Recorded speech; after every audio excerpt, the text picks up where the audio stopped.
ঝন ঝন ঝন। তুমি যখন তোলো তখনও আওয়াজ হয়। হ্যাঁ, আমার এত আওয়াজ হয় না।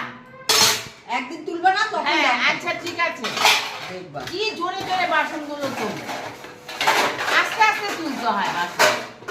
পারবো না একবার একটা নিয়ে যাইবো, আবার ফালাও ওইখানে, ভাঙবো সব, ভেঙে ফেলাও। একটাও কথা শুনে না, একটা বাসন নিয়ে যাইবো।